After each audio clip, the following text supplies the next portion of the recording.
ভিডিওর শুরুতেই আমি যদি তোমার কাছে জানতে চাই, আচ্ছা তোমার ধর্ম কি, আমাকে কমেন্টে লেখো তো।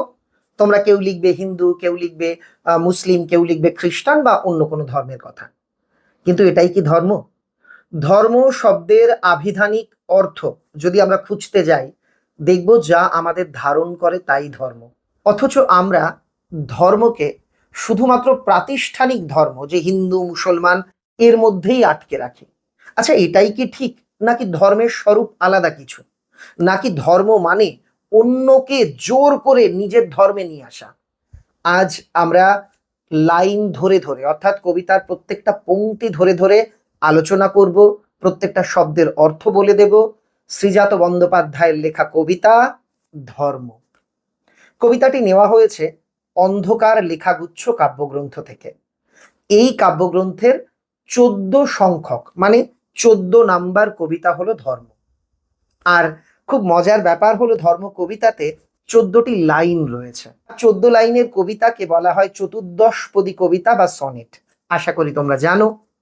আজ আমরা ধর্ম কি, এই প্রশ্নের উত্তর খুঁজতে, ধর্মের স্বরূপ ব্যাপ্তি বুঝতে এই কবিতাটি পড়ব। ক্লাস 12 থার্ড সেমিস্টারের ছাত্রছাত্রীদের জন্য খুব গুরুত্বপূর্ণ এই কবিতাটি। তোমরা অতি অবশ্যই প্রত্যেকে প্রথম থেকে শেষ পর্যন্ত দেখো। ভিডিও ভালো লাগলে লাইক করো। সম্রাট এক্সক্লুসিভ চ্যানেলে নতুন হয়ে থাকলে চ্যানেলটিকে সাবস্ক্রাইব করে রাখতে একেবারেই ভুলো না। থার্ড সেমিস্টারের একাধিক গল্প কবিতা অলরেডি আমি এভাবে পড়িয়ে দিয়েছি। যারা সেই আলোচনা দেখোনি তারা অবশ্যই পুরনো ভিডিওগুলো দেখে নিও। কবিতা ধর্ম লিখেছেন শ্রীজাত বন্দ্যোপাধ্যায়। আচ্ছা, ধর্ম কবিতা শুরুর আগে আমাদের জানতে হবে ধর্ম কি। ধর্ম মানে কি হিন্দু, মুসলিম, খ্রিস্টান, বৌদ্ধ এগুলো না। ধর্ম হলো যা মানুষকে ধারণ করে, যাকে আশ্রয় করে মানুষ বেঁচে থাকে, জীবনে এগিয়ে চলে, তাই হলো ধর্ম। অথচ আমরা আমরা ধর্ম বলতে শুধু বুঝি হিন্দু মুসলমানকে। কি তাই তো? আজকে এই কবিতাটা পড়ব, পড়তে পড়তে আমাদের চোখ খুলে যাবে। আজকের দিনে কবিতাটা খুব প্রাসঙ্গিক। আব্দুল করিম খাঁর ধর্ম ছিল গান। আব্দুল করিম খাঁকে, তিনি ভারতবর্ষের একজন বিখ্যাত শাস্ত্রীয় সঙ্গীত শিল্পী।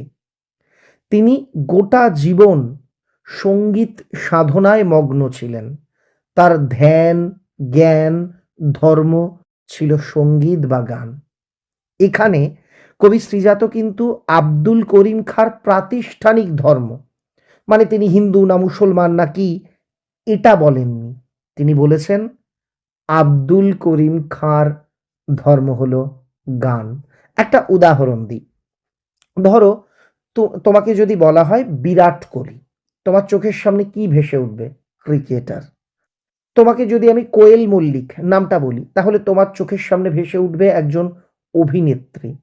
কারণ এই যে যে আমি বললাম একজন ক্রিকেটার, একজন অভিনেতা বা অভিনেত্রী, এদের জীবনের ধর্ম, ধ্যানজ্ঞানী হলো এই বিষয়গুলো। ঠিক তেমন আব্দুল করিম খাঁর ধর্ম ছিল গান। আইনস্টাইনের ধর্ম দিগন্ত পেরোনো। আইনস্টাইনকে বিশ্ববিখ্যাত বিজ্ঞানী, যিনি পদার্থবিদ্যায় নোবেল পেয়েছেন, অ্যালবার্ট আইনস্টাইন, তার ধর্ম কি? দিগন্তকে ছাপিয়ে যাওয়া, দিগন্তকে পেরিয়ে যাওয়া, অর্থাৎ বিজ্ঞানের নব নব আবিষ্কারের মধ্যে দিয়ে দিগন্তকে পেরিয়ে যাওয়া। নতুন নতুন বিজ্ঞানের আবিষ্কার হলো তার ধর্ম। আবিষ্কারের মধ্যে দিয়ে দিগন্তকে ছাপিয়ে যাওয়া, পেরিয়ে যাওয়া তার ধর্ম। দিগন্ত শব্দের আক্ষরিক অর্থ হলো দূরের সীমা।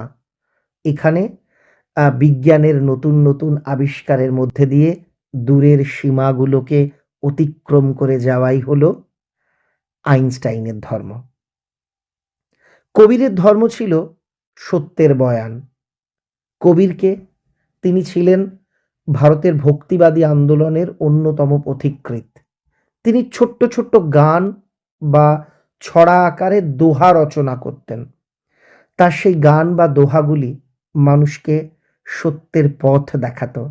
তার বাণীগুলি মানুষকে সত্যের পথে ভালোবাসার পথে, সম্প্রীতির পথে থাকার জন্য অনুপ্রাণিত করত। তো এখানে বলা হয়েছে কবিরের ধর্ম ছিল সত্যের বয়ান, অর্থাৎ সত্যের বর্ণনা, যা শাশ্বত, যা সত্য, তার বিবৃতি, বিবরণ বা বর্ণনাই হলো সত্যের বয়ান। আর এটা ছিল কবিরের ধর্ম। আর আমরা যদি বাতাসের ধর্ম দেখি, বাতাসের ধর্ম কি? বয়ে চলা। কবি সেটাই বলছেন, বাতাসের ধর্ম শুধু না থামা কখনো। তার মানে বাতাস নিত্য প্রবাহমান, বাতাস কখনোই থেমে থাকে না। আমরা প্রথম অনুচ্ছেদ পড়লাম, এখান থেকে তোমাদের কয়েকটা তথ্য একটু মনে রাখতে হবে আব্দুল করিম খাঁ সম্পর্কে। তিনি 1872 সাল নাগাদ উত্তরপ্রদেশে জন্মগ্রহণ করেন, উত্তরপ্রদেশের মুজাফফরনগর জেলাতে।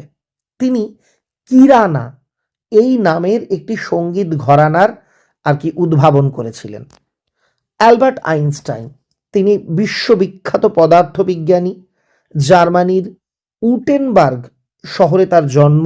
তিনি একাধিক গুরুত্বপূর্ণ আবিষ্কার করেছেন, যেমন আপেক্ষিকতার তত্ত্ব, তারপর E=mc², ব্রাউনিয়ার গতি, এগুলো তিনি কিন্তু আবিষ্কার করেছিলেন।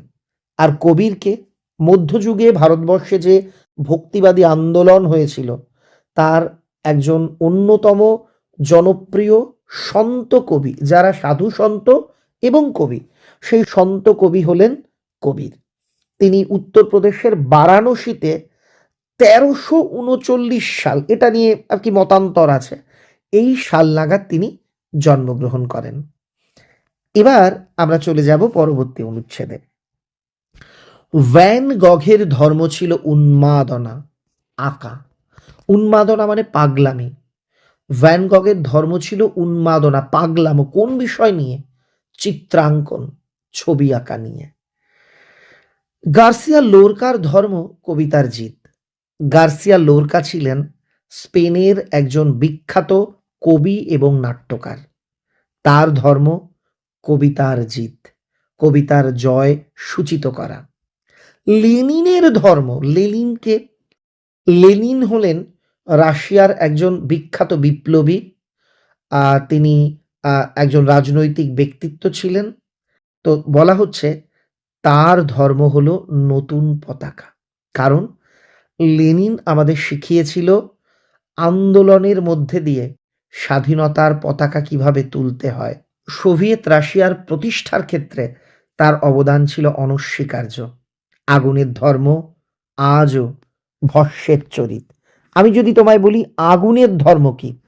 আগুনের বৈশিষ্ট্য বা ধর্ম হলো সবকিছুকে পুড়িয়ে ছাই করে দেওয়া। এখানে তিনজন সম্পর্কে আমরা আরো জানতে পারলাম। ভ্যান গগ। ভ্যান গগ কে ছিলেন তার সম্পর্কেও একটু তথ্য তোমাকে মনে রাখতে হবে। তিনি ছিলেন একজন বিখ্যাত চিত্রশিল্পী, হল্যান্ডে জন্মগ্রহণ করেছিলেন। গার্সিয়া লোরকা স্পেনে জন্মগ্রহণ করেছিলেন 1898 সালে। তাকে হত্যা করা হয়েছিল। এই জায়গাতেই তাই কবি বলেছেন তাকে হয়তো হত্যা করা গেছে, কিন্তু তিনি জিতে গেছেন তার কবিতার মধ্যে দিয়ে। আর লেনিনের জন্ম 1870 খ্রিস্টাব্দের 22শে এপ্রিল রাশিয়াতে। তো আমরা তিনজন, প্রথম অনুচ্ছেদে তিনজন, পরের অনুচ্ছেদে তিনজন, মোট 6জন সম্পর্কে কিন্তু তথ্য জেনে নিলাম। এখানে কি বলা হলো? আব্দুল করিম খাঁ বলো, আইনস্টাইন, কবির, ভ্যান গগ, গার্সিয়া লোরকা, লেনিন, কারোর প্রাতিষ্ঠানিক ধর্ম কিন্তু এখানে বলা হয়নি। তাদের জীবনের যে ধ্যান জ্ঞান, জীবনের যে ধর্ম, জীবনের যে সাধনা, সেটাকেই ধর্ম বলা হয়েছে। এটাই তো হওয়া উচিত, তাই না? অথচ আমরা ধর্ম শুনলেই শুধুমাত্র আমাদের যে প্রাতিষ্ঠানিক রিলিজিয়ন, হিন্দু না মুসলমান না কি, এইটা নিয়ে আমরা মারামারি কাড়াকাড়ি শুরু করি। এবার চলে যাব কবিতার পরবর্তী অনুচ্ছেদে। এত ধর্ম কিন্তু একই গ্রহে থাকে। কবি কতটা সুন্দরভাবে কথাটা বলছেন দেখো। আমি অন্য কোনো ভাবে বলছি না, হিন্দু মুসলমান বা হিন্দু খ্রিস্টান, মুসলমান খ্রিস্টান, এরকম দু তিনটে ধর্মের লোক এক জায়গাতে থাকলে দু তিনটে ধর্মের কট্টরপন্থীরা কত দাঙ্গা, কত হিংসাত্মক ঘটনা ঘটায়, তাই তো আমরা খবরের কাগজে পড়ি। কিন্তু এত এত ধর্ম আছে পৃথিবীতে। সঙ্গীত, চিত্র, তোমার বিজ্ঞান, বিপ্লব বা সংগ্রাম, সব কিন্তু একই গ্রহে থাকে। এ ওকে সে তাকে আরো জায়গা করে দেয়। যারা কট্টরপন্থী, যারা ধর্মের মানে জানে না, তারা অন্যকে দখল করতে যায়। যেমন এক ধর্ম মনে করে অন্য ধর্মের মানুষকে হুমকি দিয়ে মেরে ধরে আমাদের ধর্মে নিয়ে আসবো, কিন্তু তা নয়। এখানে দেখো পৃথিবীতে এত ধর্ম, এ ওকে সে তাকে জায়গা করে দেয়। সঙ্গীত জায়গা করে দেয় কবিতাকে, কবিতা জায়গা করে দেয় বিজ্ঞানকে, বিজ্ঞান জায়গা করে দেয় চিত্রকলাকে। এভাবেই তো আমরা এগিয়ে চলেছি। তবে কেন অন্য পথ ভাবায় তোমাকে? যারা ধর্মের এই সহাবস্থান মানতে পারে না, যারা বিভেদ চায়, যারা অন্য ধর্মকে আক্রমণ করে নিজেরা সেরা সাজতে চায়, তাদের উদ্দেশ্যে কবির প্রশ্ন, এত ধর্ম যদি এক পৃথিবীতে একসঙ্গে থাকতে পারে, শুধু থাকতে পারে না, এ ওকে সে তাকে জায়গা করে দিচ্ছে, সহযোগিতা করছে, তবে অন্য পথ তোমাকে কেন ভাবাচ্ছে? তোমার ধর্মের পথে কেন অপব্যয়? অপব্যয় মানে বাজে খরচ বা অর্থের অপচয়। যে তোমার ধর্ম কেন অপচয়, তোমার ধর্ম কেন কোনো কিছুকে ধ্বংস করতে, অপচয় করতে, অকারণে ব্যয় করতে শেখায়। লাস্ট দুটো পংক্তি বা লাইনে কবি দারুণভাবে তার বক্তব্যকে তুলে ধরছেন।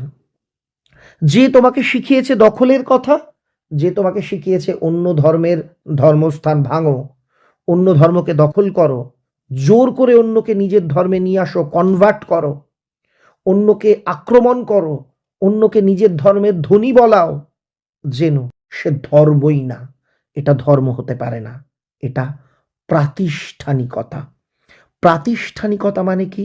কোনো প্রতিষ্ঠানের নিয়ম নীতি, অর্থাৎ কোনো সংস্থার নিয়ম নীতি মেনে চলাই হলো প্রাতিষ্ঠানিকতা। ধর্ম কখনো প্রাতিষ্ঠানিকতা হতে পারে না। ধর্ম মানুষকে ধারণ করে, কিন্তু যদি কোনো ধর্ম তোমাকে শেখায় অন্যকে দখল করো, বুঝতে হবে সেটা ধর্ম নয়, সেটা একটা প্রতিষ্ঠানের তৈরি করা নিয়মাবলী মাত্র, অর্থাৎ প্রতিষ্ঠানের প্রতি আনুগত্য। এই হলো আমাদের কবিতা। তোমরা যদি খুব ভালো করে কবিতার লাইনগুলো গুনে নাও, দেখবে 14টি লাইন আছে। 14 লাইনের কবিতাকে কি বলা হয়? সনেট বা চতুর্দশপদী কবিতা। আর এই কবিতার উৎস মানে কোন কাব্যগ্রন্থ থেকে নেওয়া, দেখো বইয়েও লিখে দেওয়া আছে, অন্ধকার লেখাগুচ্ছ। এই কাব্যগ্রন্থের 14 সংখ্যক অর্থাৎ 14 নাম্বার কবিতা হলো ধর্ম। এই যে কবি পরিচিতি অংশ, থার্ড সেমে এখান থেকেও প্রশ্ন হতে পারে, তাই এই অংশটাও তোমরা পড়ে নেবে, ইনফরমেশনগুলো মনে রাখবে। কেমন লাগলো আজকের কবিতাটা আমাকে অবশ্যই জানিও। আজকের দিনে এই কবিতাটা খুব প্রাসঙ্গিক। আজকের দিনে ধর্মে ধর্মে হানাহানি, ধর্মের জন্য রক্তপাত, এক ধর্মের মানুষকে নিজের ধর্মে টানার জন্য হিংসা, জোর করে কনভার্ট করা, অন্যের ধর্মস্থানে আক্রমণ করা আমরা দেখি। এই দৃশ্যগুলো তো আমাদের বেদনা দেয়। এটা তো ধর্ম নয়।